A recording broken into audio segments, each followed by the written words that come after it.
So thank you so much for joining us. My name is Chris Lannon. I'm Assistant Director in the Industry and Partnership Services Group here at Carleton University, and delighted to be moderating this panel this afternoon. What we want to try and do over the next 45 to 50 minutes is truly have an engaging conversation with you. We have four very interesting individuals from the local AI startup scene, and what we want to try and do in the next 45 or 50 minutes is download as much of their wisdom as we possibly can. So we've consciously said no PowerPoints. We're just going to try and have this as an engaging conversation.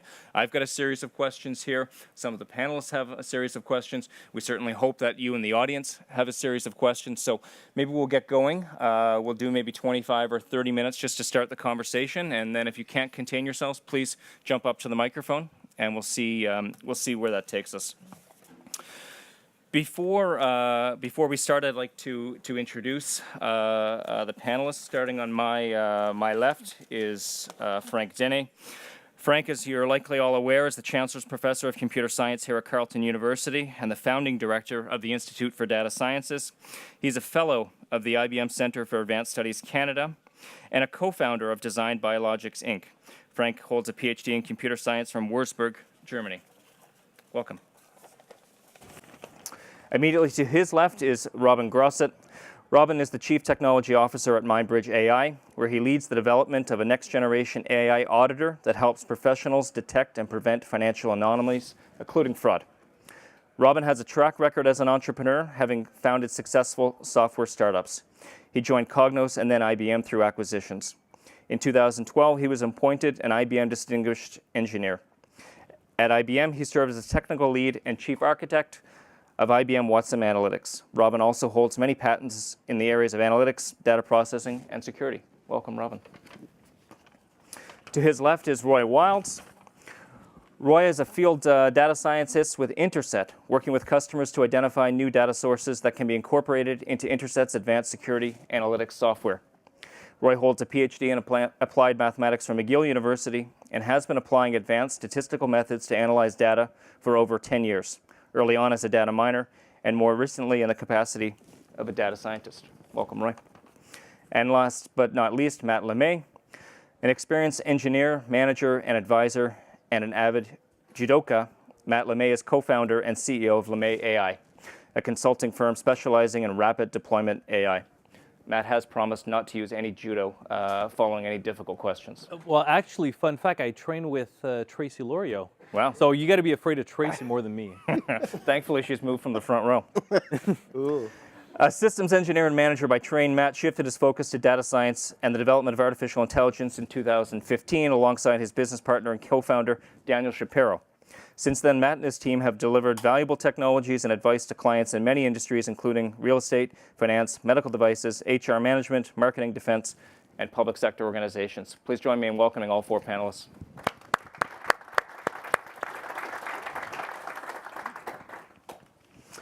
So anyone that has picked up any sort of industry analysis over the last couple of years is, it's easy to notice that Ottawa is perhaps just a footnote in the highlights of between Ottawa and Montreal. Certainly the news yesterday of the $100 million donation from Jerry Schwartz and Heather Reisman to University of Toronto specifically for AI highlights just the immense resources that are available outside of Ottawa. This first question, I guess, is to the four of you. Let's talk about some of the challenges of trying to do an AI business in the Ottawa ecosystem. Matt, do you want to go first? Absolutely. In our particular space, what we do is just a bit different from the other organizations and people on my right. We're a much smaller team. So what we've actually been focused on, because of the difficulties that we're facing in terms of growth and in terms of acquiring capital, we're one of the few consulting firms in the region, especially in the AI space, that's not VC backed. So we are bootstrapped since the beginning. So we kept that that type of mentality and aggressiveness since the beginning. Our focus has been instead of building a large scalable team, we've really focused on building what we call our special ops team. So we have our sniper, we have our bomb expert, and we have all those people that have a key set of talent and experience to make sure that they complement everybody else on the team.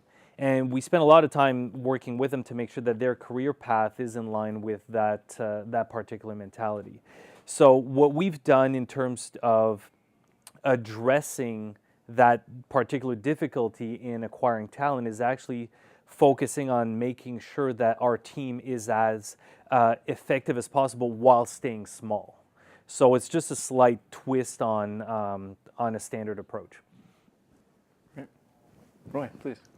Right, so it's definitely a challenge having such major significant markets, especially if you're focusing kind of on the high-end academic side of some of those skills around, the hot fields in artificial intelligence like deep learning. In the role I play on the team, which is really about customer-facing and being able to translate, artificial intelligence concepts and capabilities of a product to customers who are not experts in artificial intelligence and how this can be applied. I find the key thing we're looking for, which isn't necessarily tied to those major metropolitan areas, is human skills and communication. Being able to actually talk to customers, be in front of people who are not necessarily those same expertise. And so, being in that middle market of Ottawa doesn't hurt us too bad in that sense, just because those people are difficult to find, period, and tend to be a little bit later in their career. So potentially moving to a city like Ottawa, which has a lot of bonuses, maybe once you're outside of that specific academic track, whether a grad student or a postdoc, is not that hard to accomplish. Wonderful. Thanks. Rob. I have this kind of experience of building a startup company not in Ottawa. And I did that in London, in the UK, which is kind of 10 million people, a little bit bigger than Montreal and bigger than Toronto. And then I have the experience now of building a startup or being a part of building a startup in Ottawa.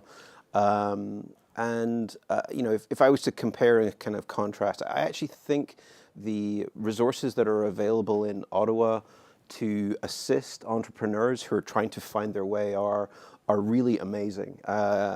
If you look at Invest Ottawa, just as an example, and where I come from, the company I work for, Mindbridge, is actually, we're considered a alumni of Invest Ottawa.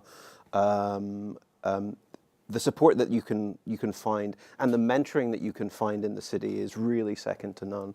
There are a lot of really great entrepreneurs and innovators here.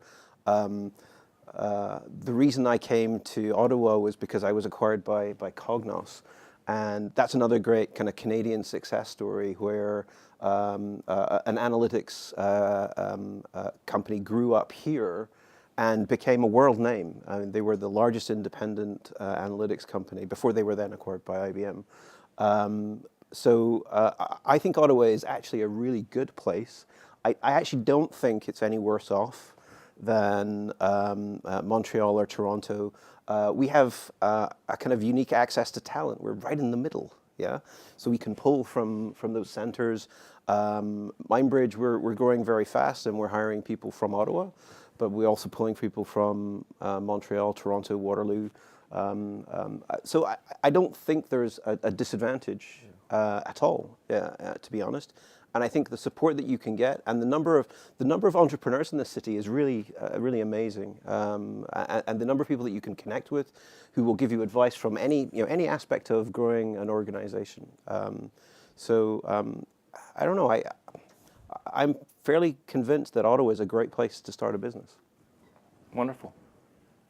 Frank. Well, so Design Biologics is really a micro startup still. We're at the very beginning, so this is literally 2 professors and a dozen grad students. So we developed some tools to design proteins, which are useful for drug design. And so our methodology, we actually use it to help other rather smaller size drug design companies to build their proteins. So it's all on a contract basis, whereby we help those pharmaceutical. They're also, most of them, the guys we are dealing with are also startups themselves. So we help them using our method design proteins for their products, and they pay us. and it mostly goes to graduate students who actually do the work in the lab. And in that sense, the location for us doesn't matter. We could be anywhere. I mean, so whether we are located in Ottawa, Toronto, Montreal, or Berlin doesn't really matter in our business, right? So, yeah. I mean, the main thing is actually, I find in this like very small startup stuff coming just out of the lab, to have the courage to do it and just jump out there and try, right? That's the main thing. Great, thanks, Frank. And thanks for sharing a little bit about Design Biologics' unique sort of business model, if you will. But can you talk, you did mention just before we walked up on the dais that the last 3 years have been a bit of a slog. I think that may have been your exact words. Yeah. What's been the biggest challenge over the last 3 years for you? Well, I mean, we are in this pharmaceutical area, right, where it's all about drug design, and that field, of course, has a very steep hierarchy, much steeper than in many other fields. So being a startup there is even harder, right? So you have these gigantic drug companies that dominate everything, and everybody keeps working for them effectively. And so this huge hierarchy also is very conservative. So if you come with a new method, it takes a long time for people to actually trust it. And for a good reason, right? I mean, pharmaceuticals, I mean, there's a lot of control and a lot of government regulations for good reason. And so, I mean, it makes sense that, things have to be very well established before they can actually go to market. And so that's why it takes a while. It's a long slog. And so all we're doing right now is, working with other startup companies to establish our method. And you have to show success to go to the next level. So it's a long, long way. Great. But it's fun. And the students gain experience, and we're making money. So that's the bottom line. Great to hear. So Robin, you mentioned that growth has been a big challenge for managing growth has been a big challenge for MindBridge. Can you talk a little bit about sort of how you've struggled that, and maybe for those in the audience, I think 3 years ago you were 12 people at MindBridge approximately, and now you're north of 80. Is that roughly right? Yeah, so it's hard to remember the numbers now. Things move very fast, but I think 2.5 years ago we were 8 or 9 people. Wow. And today we're about 81. Yeah. The challenge is, if you think of each year doubling the number of people that work for you, and then you have to do a little bit more than that to reach that rate. Yeah. It's very hard to manage that scale of growth and to be able to integrate that many new people into an existing team, because you're trying to keep your existing team actually moving in the forward direction while they absorb these new people and bring them up to speed. So you have to manage that fairly carefully, and it's very stressful. It's actually very stressful for the people arriving, I think, and the people joining. But I think it also means it's very lively and it's a very fun environment at the same time as being a little bit stressful. But we are scaling very fast, and I think it's just managing growth is one of the biggest things that our management team are thinking about. We've enjoyed a fair amount of success. I mean, we build an AI that looks at financial data. We typically analyze financial ledgers and look for irregularities. And when we started talking to people about what we were doing, they were saying, "Okay, maybe we've got this. We don't need that. We've got our old ways of doing this." And certainly from some of the bigger auditing firms, they were absolutely certain that we couldn't help them. So it was very hard to begin with to build momentum. But for something happened a year and a half ago, I guess, where everybody started to talk about maybe we shouldn't sample transactions, we should actually look at all of them because we have the capacity now. And people started to kind of say our message back to us. And we kind of, you have something when people start saying your message back to you. And our growth has been enormous in the last kind of 18 months. We've gone from having 20 customers to we're about 250 now in 7 countries. There's countries that we were selling our software in where we actually hadn't planned that. someone actually came to us and said, we really like what you're doing. Can we get on board? So we're growing faster than I think we thought we would. But it's a good problem to have. Don't get me wrong. I think it's better than the opposite. Yeah, it is.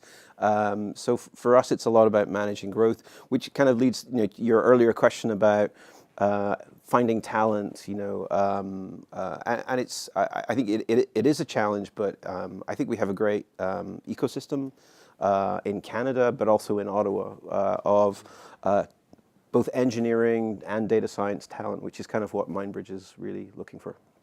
Great, and thanks for sharing not only the challenges associated with culture change within the organization, but also what you're really doing is culture change within your client base, which is really hard to do.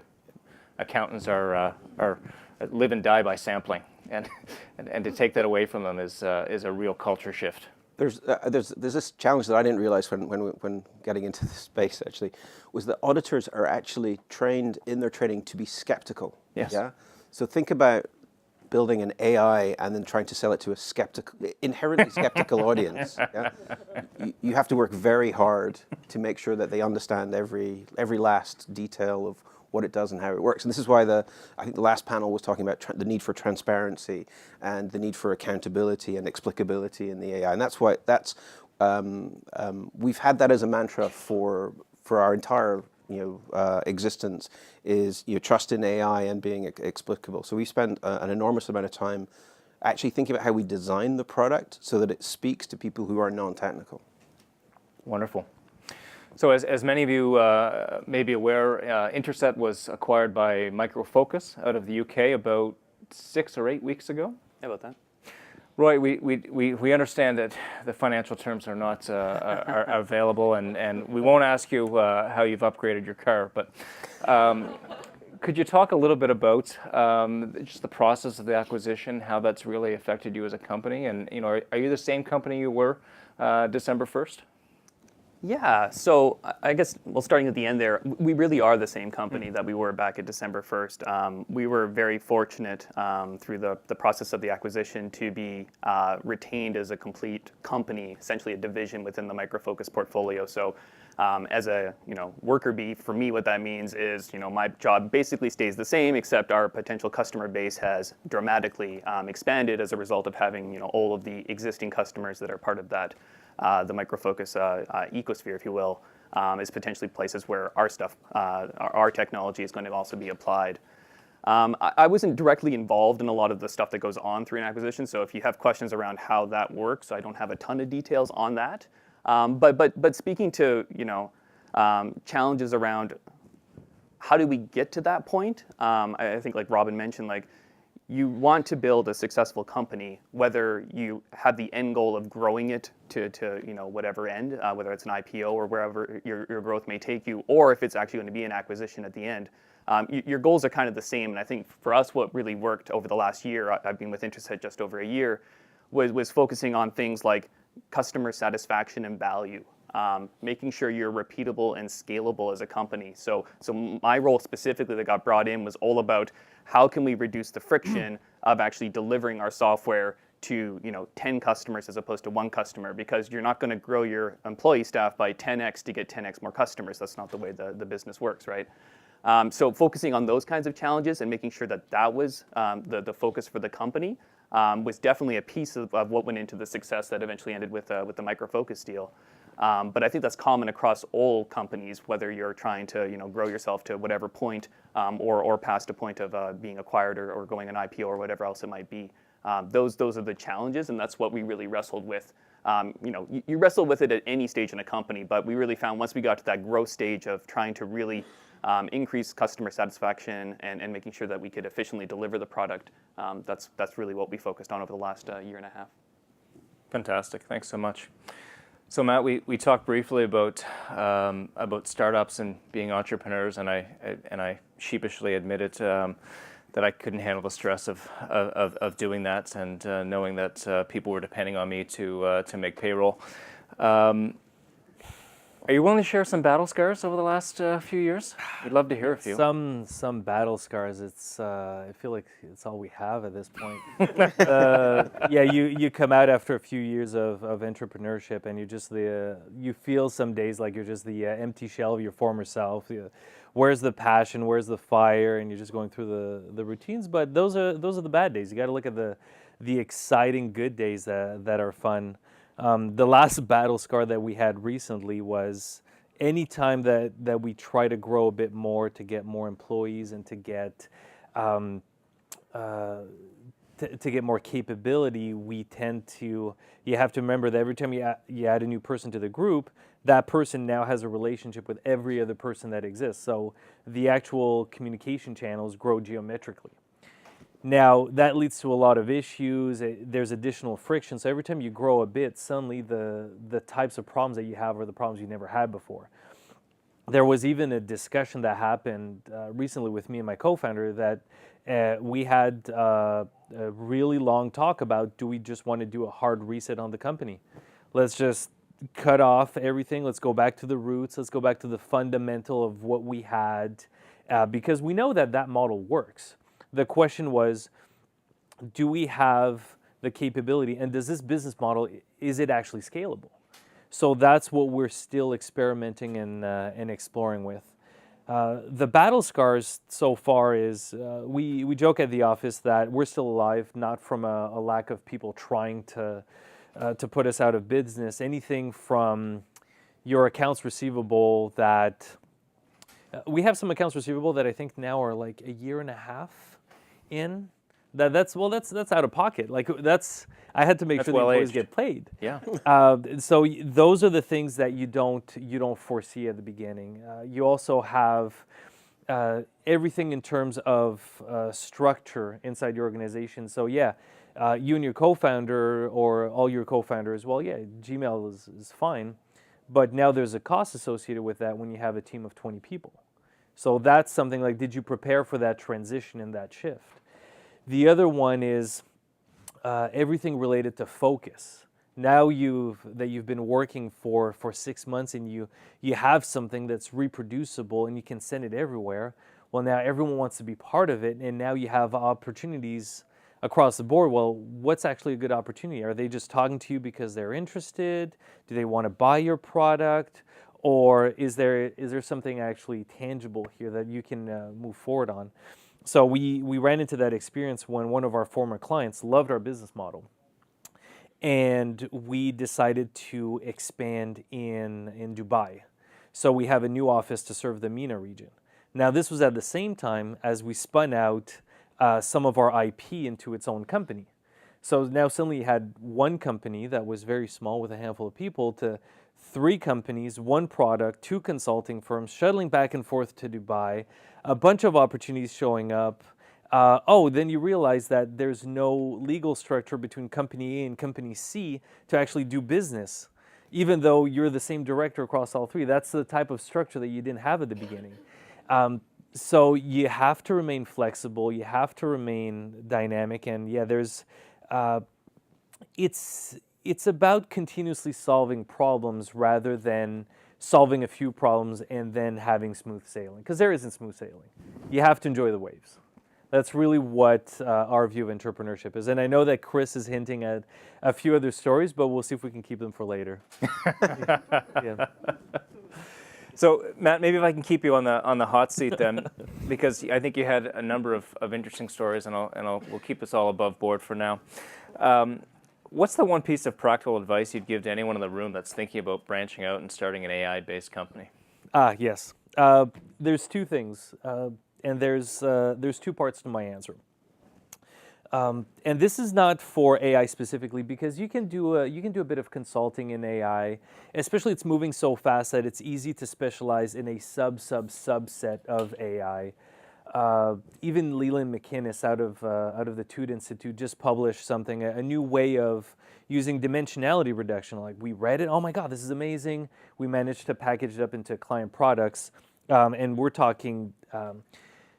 I remember that the code was so new that we were, I believe, 36 hours after his latest commit on GitHub, we had actually found a bug, and we were fixing the bug while he was fixing the bug, while we were packaging it up for a client deployment. So that's okay. That's all fine and dandy. Go ahead with the consulting. But for entrepreneurship, the first part of my answer is don't do it. It's you're going to sacrifice your family relationships, your friends. I lost 5 years off my life. My co-founders, I think, lost at 15, just based on our like decrease of overall health. I used to be the healthy one. Now Tracy looks at me and she knows, like, yeah, I'm probably slow on the judo mat now. And it's very, very difficult. And there's enough solid, high-paying jobs out there that's where you should look first. So that's the first part of my answer, is someone on the panel telling you don't do it. The second part of my answer is, now that you've heard the first part and you say, okay, someone that's doing what I want to do right now is telling me actively don't do it. And you take that, but you hear it, but it doesn't affect you. Like, well, I don't care. Like, I have to find out for myself. I have to pursue it. If you have that fire, if you have that spark, then by all means, go find out on your own. See what's out there, because there's an article on Inc.com, the mental cost of entrepreneurship, and the image is an underwear, a guy in his underwear just floating on a sheetless mattress on the ocean. And once in a while, you're going to feel like that. You're going to feel like the loneliest person on earth. But then you're going to have those highs, and you're going to have that roller coaster, and that's part of what some of us are addicted to. And it's that duality, that contrast of, if you are ready to maintain discomfort for not for 2 years, like you hear about those 18-month exits, but think of it as more 10 years. Are you ready for the next 10 years of just discomfort, whatever that version of discomfort may be? If you're ready for that, then let's find out. Go ahead and try. There's only one way to find out. Thank you. Robin, same question for you. Practical advice. Do it, don't do it. I like a lot of Matt's answer, actually. I think if you're going to do it, one of the things I would say not to do is don't say you want to do a startup when you don't have an idea. I just want to run my own company. I'm just going to do something. That's almost certainly a really bad recipe. You need to have something that is going to keep you driven day after day. You want to wake up in the morning and think, I'm going to go to work today because I'm going to solve this problem, or I'm changing the world, or whatever it is you decide you're going to do. Because that's the thing that will get you through the days that are really hard. Because there will be hard days. You should, try to have fun every day, but there will be hard days in there. And I think you have to have a purpose. You have to go to work with a purpose. And so the other thing is, try not to do it alone. You need a support group. I think I worked in small companies and startups in the UK, and I learned a lot from the first few experience I had. I joined I'll tell you a story. This is a bad story as well. I joined a company who were in London, so I just graduated, and they told me they were the fastest growing startup in the UK. And it's like, okay, this is great. They're the fastest growing startup in the UK. And 6 months later, they had run out of money. And I had no idea what happened when a company runs out of money, but I turned up to work one day and there was a different set of people at the door, and they said, you can come in and collect your stuff, but that's about it. And by the way, you won't get paid. Really? You kind of go through that event, and it teaches you something. And I worked for maybe 5 or 6 years learning software engineering, I have a physics background, taking the kind of analytics that I learned there and applying it to business problems. And then one day I said, I actually wanted to see what it is like to build my own company. And I founded a startup. I found an old colleague of mine who was founded his own startup as well. And we thought, hey, wait a minute, we're doing the same thing. And we decided we merged. Literally, this is one person in each company merging those two companies together. It's much cheaper, by the way, to just start a new company and go to that. Yeah, but no, we had to merge them together. Something to do with having a credit rating. Building a company, it's the hardest. Some of the hardest times are when you're just starting. Some of the most exciting times are when you're just starting as well. But you have to be in it for the long term. As Matt said, it's going to be. So I think the stats when I last looked at them are only one in 10 startups actually succeeds, actually gets to the end of their journey. A lot of them don't make it. Yeah. So you have to decide that you're going to be in that 10% that make it. Yeah. And the difference is your idea has to be better. You have to be more driven. You have to execute better than anybody else. As Matt said, if there's a fire in you and you want to do it, then go ahead and do it. Don't merge two single-person companies. Try to pick something that you love. Pick something that you love doing every day, because you're going to have to do a lot of that. And I don't think I've worked in a startup where 8-hour days were the norm. You're thinking about it every moment you're awake often. Thanks, Robin. Roy and Frank, I think you've got unique perspectives on this, so I'm going to put this to you as well. But I just want to give a heads up to the audience. We're going to put you put you to work in a second. So get your questions ready, and we'll be back to you in a second. Frank. Well, yeah, I have a slightly different view. Also I'm working a lot with students who are in the room, right? So it's really talking to you guys, because you're the ones who should start new companies, right? And my experience is actually, when I look at it, not to look at all this drama around there and not to worry about it too much. People have good ideas and just do it. That's effectively it. It needs a little bit of, courage, but in fact, it's fun. I've known, for example, the startup team of Interset, right? Worked with them. A bunch of them were actually graduates here from Carleton, right?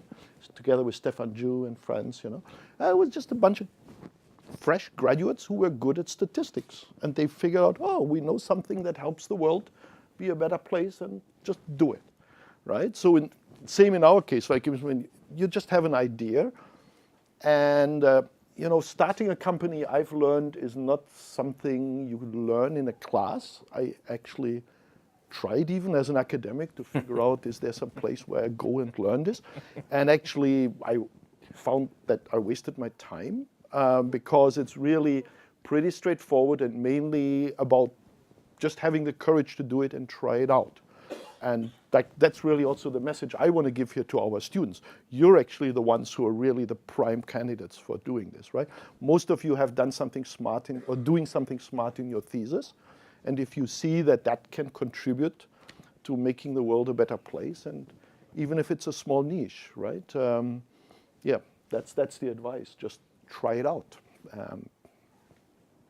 And it's really encouraging once you see the first check from some customer come in, that you actually say, hey, somebody's willing to pay for this, actually. So it's cool.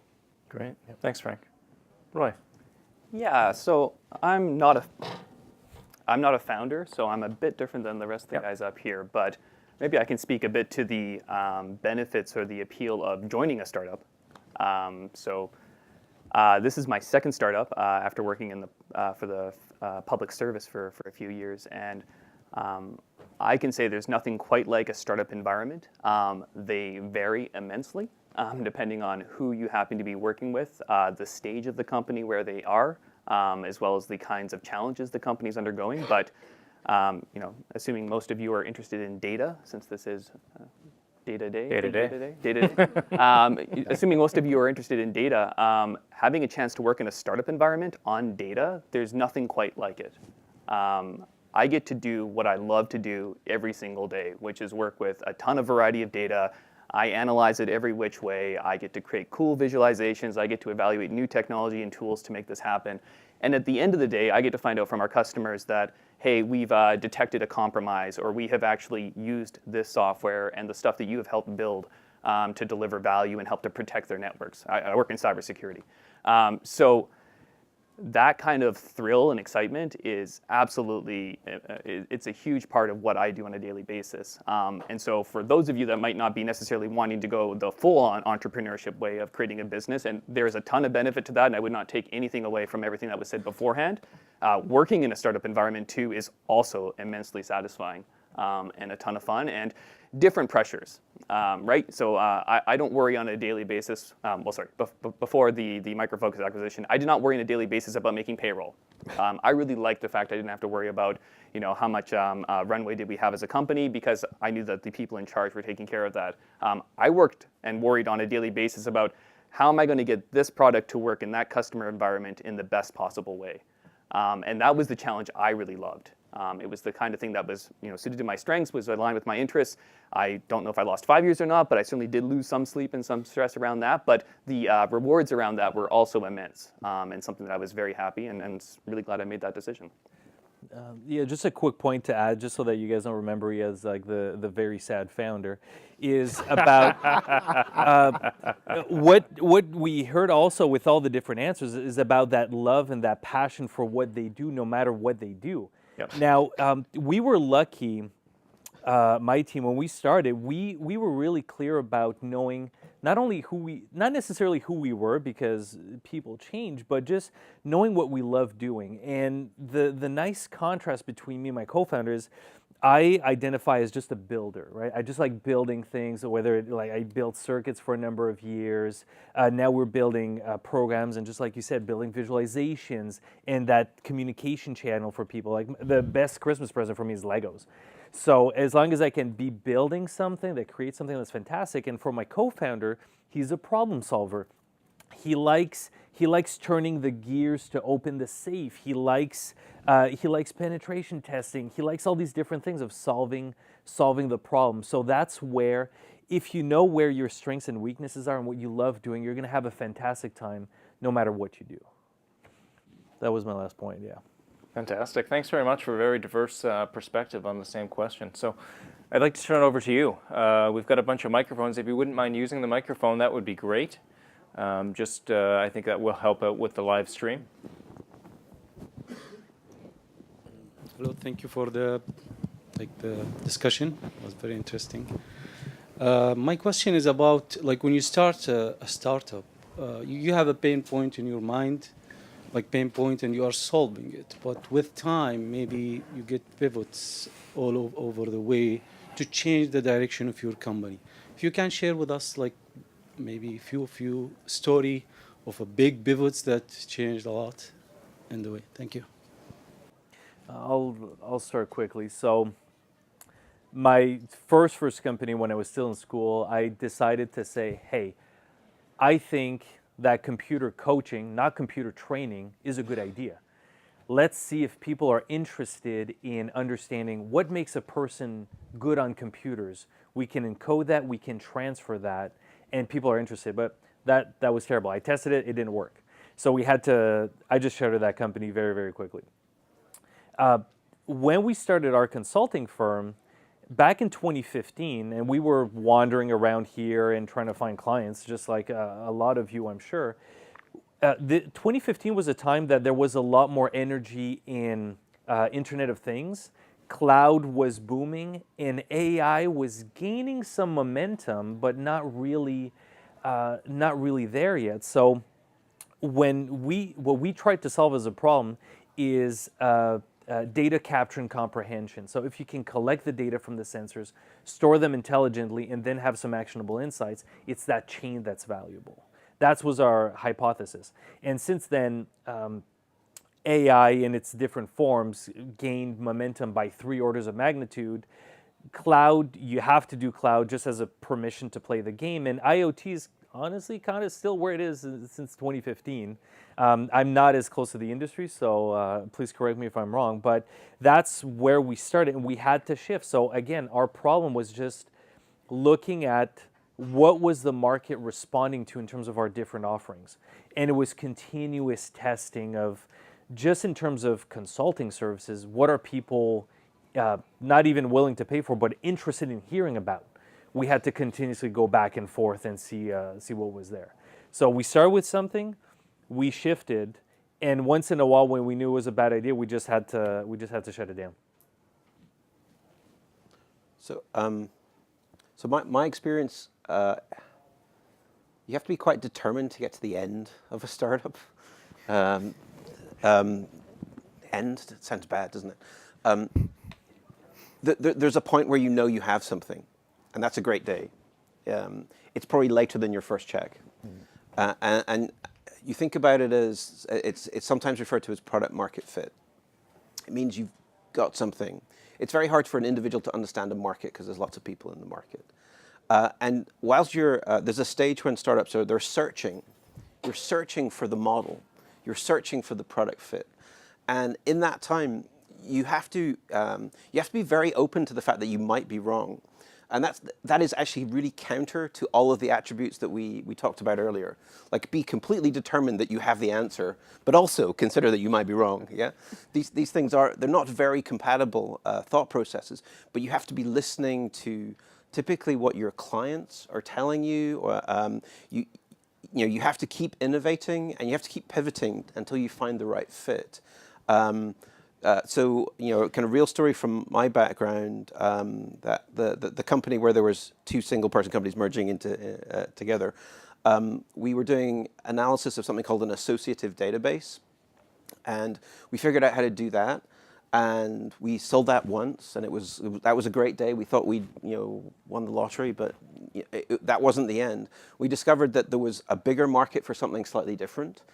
Which was doing the similar kind of analysis, but on databases that everybody used, which were relational databases, and that we could do it faster than other people. And that was by accident that we figured out how we could do it faster, and it was because of the experience doing the thing that was not quite right. So sometimes the path you take, it's not a direct route to the answer. And I think Steve Jobs said in his one of his addresses that you can never connect the dots looking forward. You can only connect the dots looking backwards. And my experience of that is you feel like you're stumbling around, that you're maybe not on the right track. But at some point, some of the experience along the way takes you to a place where you've never been before. And then suddenly you have a value which is very, very exciting. So I think this idea of pivoting is often seen as a bad thing. Like, if you're trying to pivot a startup, you're changing your mind. You shouldn't change your mind too often, but you've got to really be listening. You've got to be determined to keep trying. But it's mostly the kind of fail fast, try again, fail fast, try again. Right. You want to have that mindset. That's my view on the kind of the question. Fantastic. I would just add one piece on that from like a technical, sort of more detailed level perspective too. So there's the idea of your company, what you're offering, how you're selling it, and pivoting and adapting there. But there's also the piece too of making sound technological choices. So I think of our software, for instance, where we started off as on-prem. You had your servers in your data center, we ran there. Cloud became a big thing. So suddenly you're running on servers in a cloud. Serverless is the next step that's coming along. And so what that means is, kind of under the hood in terms of the technology, there are pivots that are happening there in terms of how things run, the efficiencies, the scale, the cost, all those pieces. And so keeping in mind that those things are going to happen. I don't know what's after serverless, but these things are going to continue to happen over time. And having that in the back of your mind is something you have to adapt to is also important. Wonderful. Thanks so much. Sir.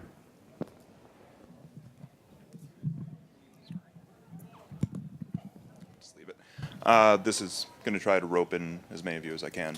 This is the earlier comments that you made about forming a team of specialists, your sniper, your bomber, your gunner, and towards you how you're up to 14 interdisciplines now with data science, how each of them can bring their own unique perspective to the field. And it's kind of what, if you see someone who is data science in history or data science in chemistry, what kind of connections would you make for certain jobs that you think would be a best fit for them?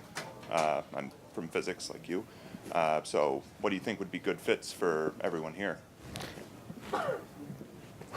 I understand. Please, brother. Sure. Okay. So I have a really strange answer to this question. I believe in hiring people from lots of different disciplines, but who have the right building blocks. So in Mindbridge, we have engineering and we have data science teams, and there's something called the Medici effect, which is people coming together with different ideas and looking at problems in new ways. And quite often, that bringing together of people with different perspectives often creates new kinds of value. A lot of innovation tends to come from that kind of environment.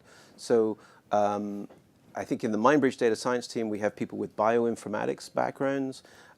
We have people with physics backgrounds like myself. We have people with mathematician who come from a math background. And I think there's a common set of building blocks that they need. They need to understand how to write programming, like write machine learning algorithms. So understanding of some sort of programming language. They need to have a kind of curiosity where they like problem solving, like Daniel. Yeah. I think I wouldn't say there's one job that fits anybody, and I also think my comment about connecting the dots. You can do it looking back. We're not looking forward. I think trying different, looking for opportunities that don't necessarily exactly fit your skill set. At Mindbridge, we're looking for people with the right building blocks, but we almost never find somebody who understands auditing and understands data science. Yeah. So word of advice: day one, Mindbridge, you get an auditing book as a data scientist. It's more exciting than that. But it's that sort of thing. I think throughout people's careers, they should also keep learning new skills. And I think I don't think there's a single match, and that's why I think the data science program at the Carleton Institute is it's great because it creates those connections in an academic environment, which can then be brought to bear in a private sector commercial environment. Thanks. Frank. Well, yeah, I've pretty strong views about that. I mean, that really breadth is important, right? I mean, actually, Robin, remember in your old days at IBM when you had Robin had actually a lot of impact on the data science design of this. Yeah, because you were part of the team advising us, right?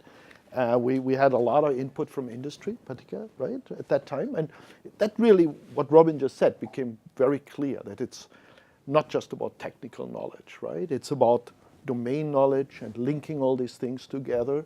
It's about people from different domains being able to work together. And that's actually a really non-trivial thing, too, that one has to learn.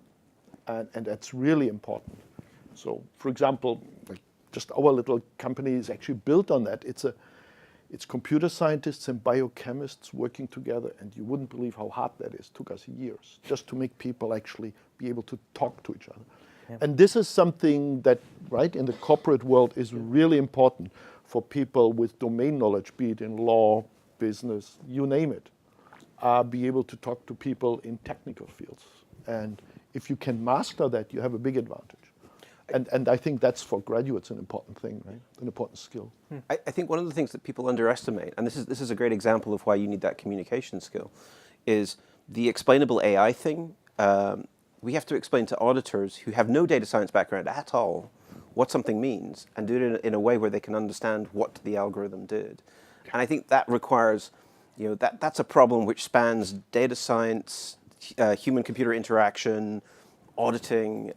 You have to think of the skill set of the user and how you communicate. And I think that's a great example of why you need this kind of diversity of thought process. Yeah. And if you look at it as a business, you have let's say you develop some piece of software or whatever.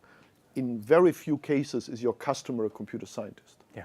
Right? Yeah. It's an auditor. Yeah. It's a geographer. It's a medical professional, whatever, right? Yeah. So you really need to be able to communicate. Yeah, I think on this particular question, we can talk till the cows come home, but in our view, what we had to shift was we went from hiring like very, very technical people, like PhDs in computational physics, because, they did a lot of big data stuff. And then we realized that wasn't a right culture fit within the organization. So instead, we shift that around to say, let's hire fundamentally problem solvers first that are strong programmers to whom we can teach the latest AI. And that switch has actually allowed us to find people that not only understood domain-specific problem patterns and solution patterns, but were able to communicate them. So now when you link up on that higher level of thinking to say, I've seen this type of problem before, this is something that we can, a particular approach that we can use, or a particular thing that, how we can address the problem, and that's what's useful. So if you are looking for work outside your domain, would be how can you relate and express those lessons learned into repeatable patterns that are usable. Right. I think great lessons in there writ large for academic industry collaborations as well. Mm-hmm. Sir. Yeah. Hi, my name is Vinay. I'm a graduate student here at Carleton. My question is kind of a follow-up on the previous one, but it is more directed to Intersat. The kind of work that Intersat does is, it requires security analytics, machine learning, and all those things.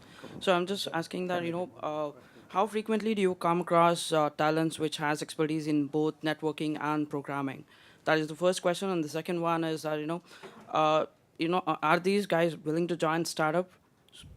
So that's my question. Yeah, it's a good question. So the answer somewhat echoes what you've heard here, where we do not encounter that perfect combination of skill sets, right? A data scientist who has previously been a security analyst hunting down threats and knows all the different aspects of it. We're a bit fortunate because computer security is it's not completely far removed from the software space, so there does tend to be a little bit of overlap in terms of concepts. But just to echo what's been said before, we're looking for the core pieces that we can train and ramp, whether it's giving an auditing course on the first day in terms of how financial systems work, or in our case, how basic networking and logging and firewalls and appliances work. In our experience, we've been finding that it is easier to bring someone with those core capabilities around data science, machine learning, and bring them up to speed in terms of what they need to know. The second piece, though, I would just add too is, and this goes a bit back to the previous question, is what kind of a role do you want to have for yourself in terms of who you interact with and what you do? So at our company, we have two types of data scientists. We have data scientists that build our product.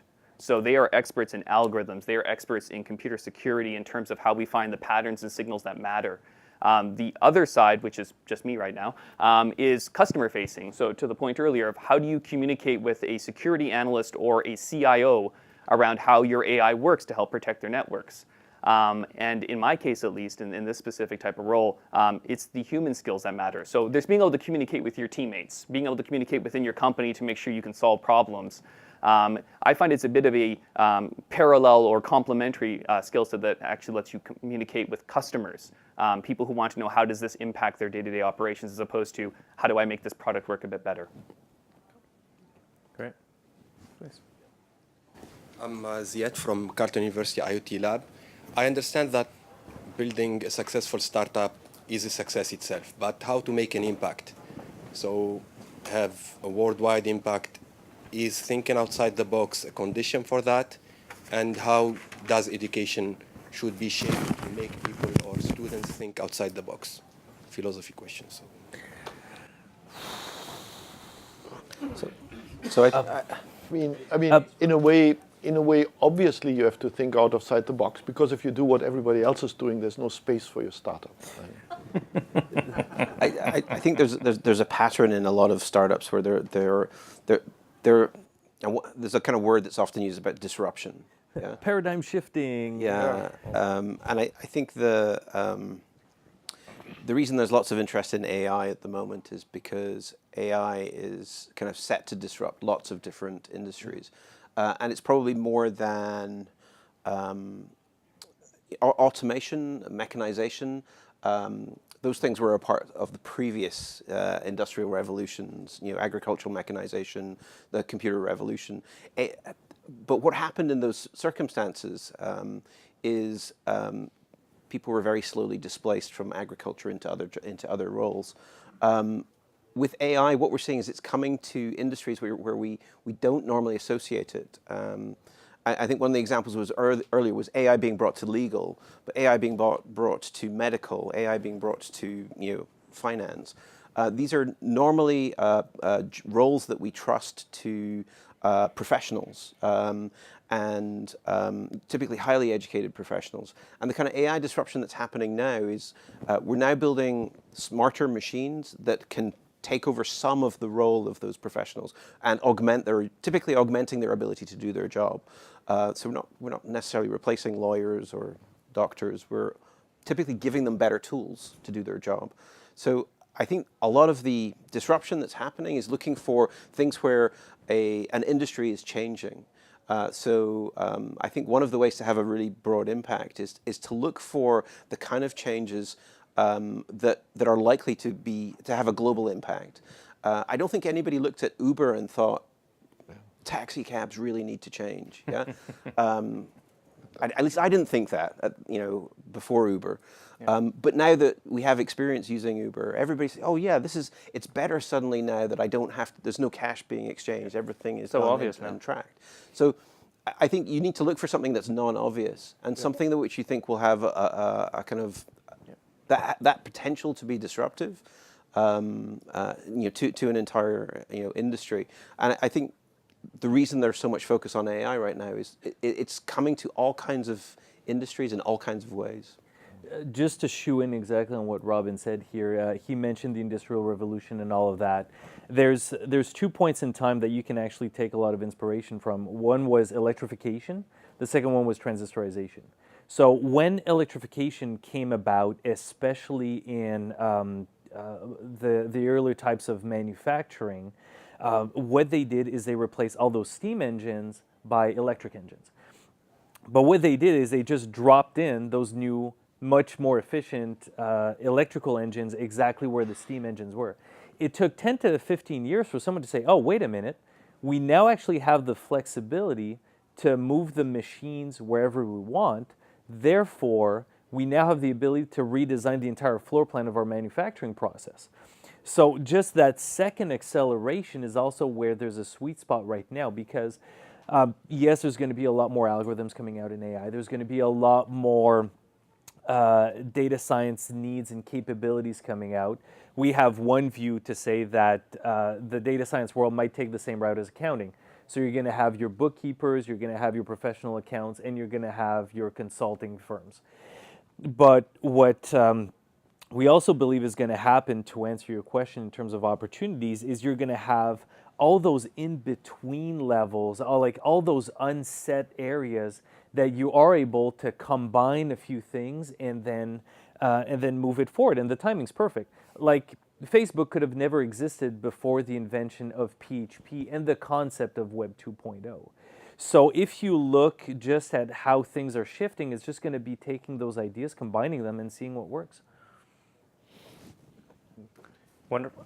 Frank, Well, yeah, talking about combining ideas, that's also what the experience we have is there's a bunch of startup companies coming out of students, right, that graduate, and it's often people working together and people from different fields. A popular combination would be a business student with a computer science student or computer engineering student, or in general, like domain knowledge, technical knowledge, like the way you were just looking at it, somebody in the domain field, this could be art history, right? Seeing something that, hey, this could be improved, and ganging up with somebody who can help them on the technical side doing that. And that's a great way of starting a new company. Last question for the session. Yeah. No pressure. Hopefully there's time. So this is open for all of you guys. So sometimes in life, like a door is going to close on you, but then later on down the road, a better door opens up. So from your guys' past experiences, are there any notable examples where that's happened in your life? And can you guys share a story around that maybe a little bit? There's a very direct one. I see Tracy looking at me because in judo, one of the lessons is you win or you learn. And there's always an opportunity for improvement when you got slammed on your back.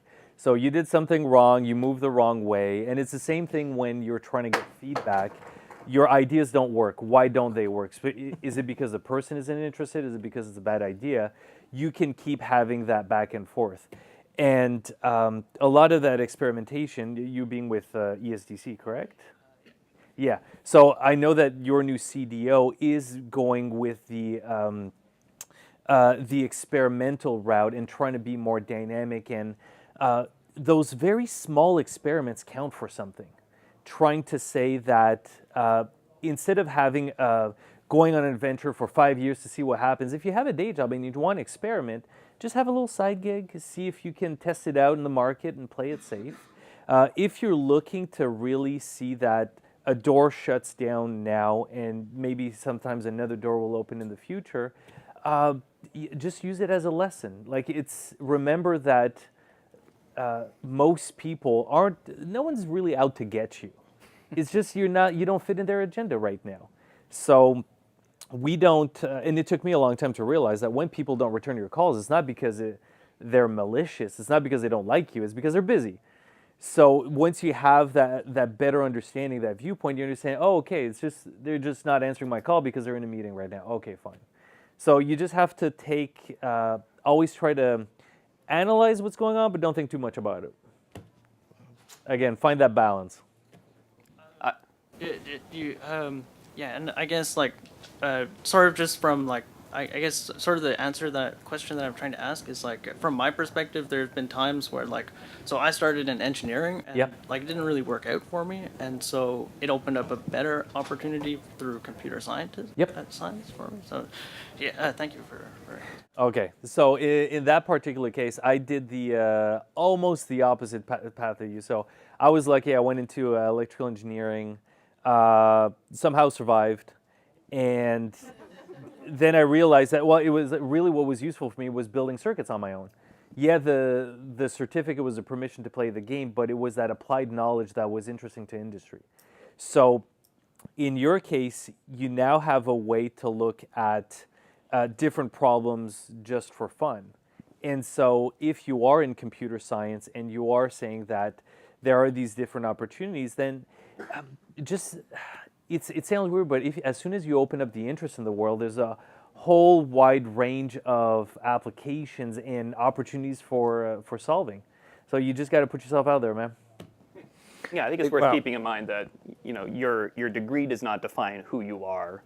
Even your job position doesn't define who you are. So finding those right kind of pieces that reward you. If there's time, I can share a personal story along this line, or find me at the bar after. Yeah, very quick. Very quick. Right. So 14 months ago, I was looking for a new job. I had found a fantastic startup in Toronto that I was all set to join. They got acquired, and the position disappeared about 3 weeks before I was all set to make the jump from my last company to them. And so at the time, started looking for other potential employers, and looked at a couple of very large software companies, but realized that compromising what I truly cared about and wanted to do to join those companies, which probably would have been great places to work too, but decided to stick with it and look for that opportunity that aligned with what I really cared about doing, which I have a PhD in like biological math. I don't do anything like that now.